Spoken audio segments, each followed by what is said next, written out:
अस्सलाम वालेकुम मेरे भाइयों। आज पाकिस्तान में होने वाले इलेक्शन से मुताल्लिक़ मैं चंद बातें आपके गोशोगुजार करना चाहता हूँ।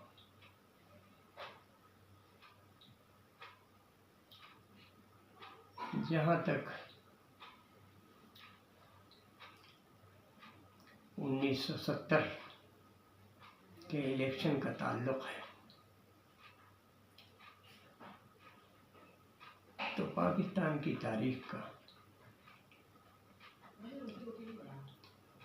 घटिया तरीन, गंदा तरीन इलेक्शन इसे कहा जा सकता है, जिसमें हमने मुजीबुर रहमान को कन्फिडेरेशन मांगने के वाले मुजीबुर रहमान को पूरा मशरक़ी पाकिस्तान देने का वादा किया है और उसे 6 निकात पर इलेक्शन लड़ाया जो कि वेस्ट पाकिस्तान में तैयार किए गए थे।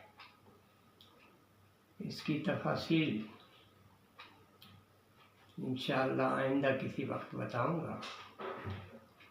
ताहम बेहतर होगा कि लोग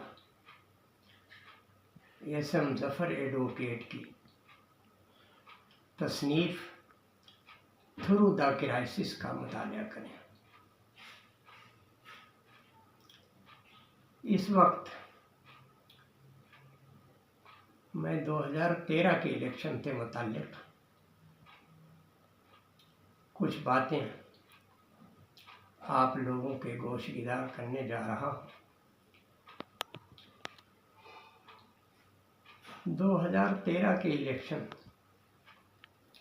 को इमरान खान ने तस्लीम नहीं किया था और डी चौक पर धरना शुरू कर दिया था। इस धरने के नतीजे में उस वक्त के वज़ीर आज़म नवाज शरीफ साहब ने जुडिशल कमीशन उस वक्त के चीफ जस्टिस नासिरुल मुल्क की सरबराही में तश्कील दिया।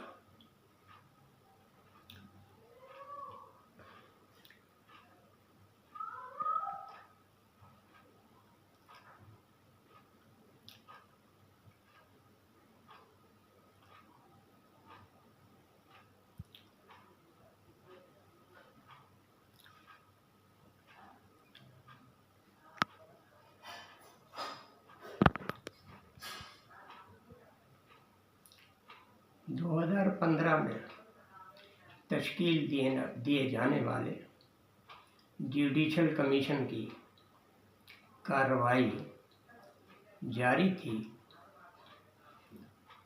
और तकरीबन फाइनल रिज़ल्ट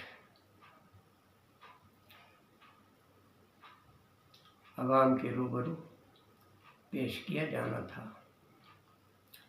तो इससे कुछ अरसे कबल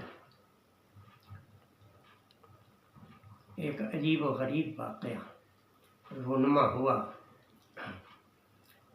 कि चीफ जस्टिस नासिरुल मुल्क के बहनोई खुदा बख्श जो कि I-83 सेक्टर में मुकीम थे, उनके घर आधी रात के बाद 4 मुसल्लह डाकू दाखिल हुए।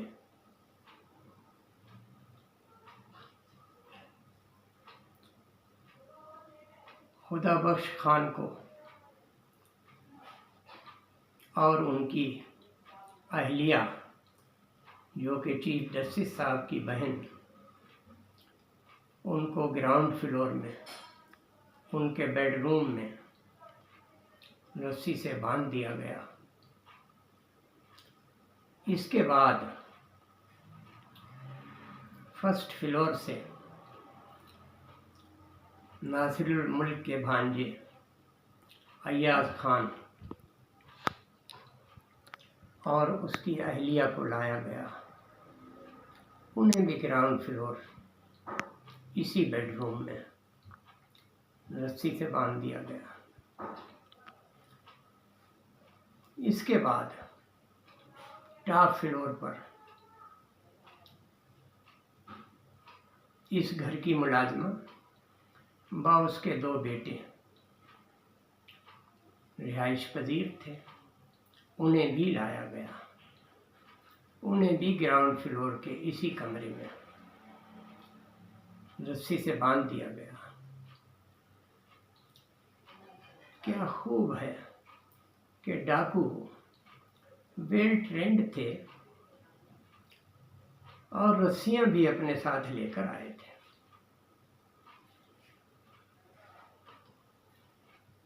इसके बाद डाकुओं ने घर की तलाशी लेनी शुरू की। तलाशी के नतीजे में डाकू 19 तोला सोना, 30 लाख रुपए नकद, 2 कैमरे सोनी के, सुजुकी स्विफ्ट कार मॉडल 2013, 4 अदद मोबाइल फोन्स,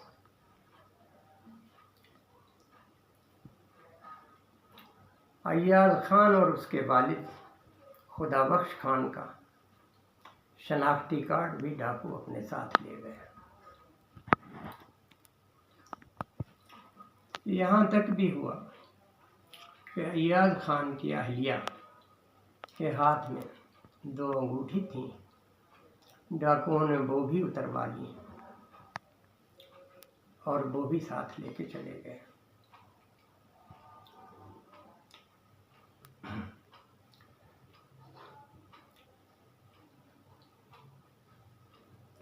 इसके बाद अय्याज खान ने अपने मामू को फ़ोन किया, जिसके नतीजे में I-9 थाने की पुलिस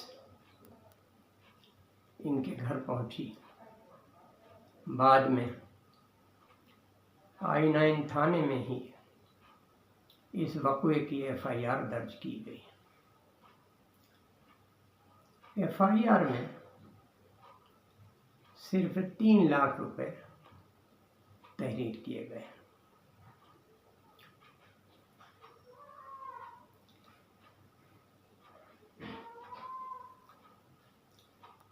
इस बाबत जहाँ तक मैं समझता हूँ किसी भी जुडिशल कमीशन की ज़रूरत नहीं थी। मखदूम अमीन फ़हीम का एक बयान ही काफ़ी था, जिसमें उन्होंने बताया कि वो अपने कागजात दाखिल कराने मोतिहारी में RO के दफ्तर पहुँचे तो उन्हें बताया गया कि chief justice Iftikhar Mohammad Chaudhry RO के पास तशरीफ़ फरमा है, इसलिए आपको इंतज़ार करना पड़ेगा। मखदूम अमीन फ़हीम साहब ने अपने बयान में बताया कि मुझे 3 घंटे इंतज़ार करना पड़ा। इसके बाद chief justice Iftikhar Mohammad Chaudhry RO के कमरे से बाहर आए और मोतिहारी से चले गए। तब मैं अपने कागजात दाखिल कर सका। ये भी बताना ज़रूरी है कि मैंने अय्याज खान के पते पर चीफ जस्टिस साहब के लिए ख़त अरसाल किया था कि इस बाबत मैं बहुत कुछ जानता भी हूँ और बता सकता हूँ कि डाकू कौन थे और कहाँ से आए थे।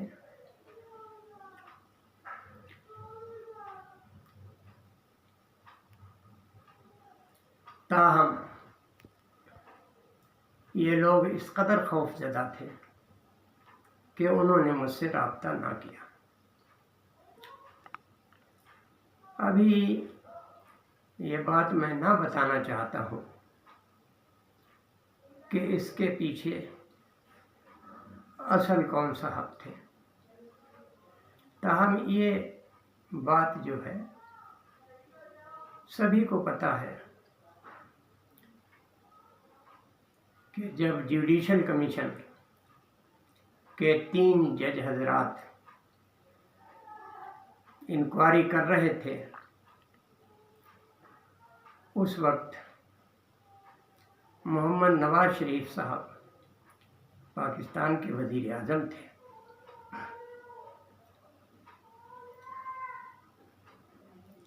जुडिशल कमीशन की रिपोर्ट तकरीबन 250 सफ़हात पर मुश्तमिल है और इसके अंदर बहुत से हलकों में 35 पंक्चर की तस्दीक हो रही थी। मगर बड़े तशवीश की बात है कि जुडिशल कमीशन का फाइनल रिजल्ट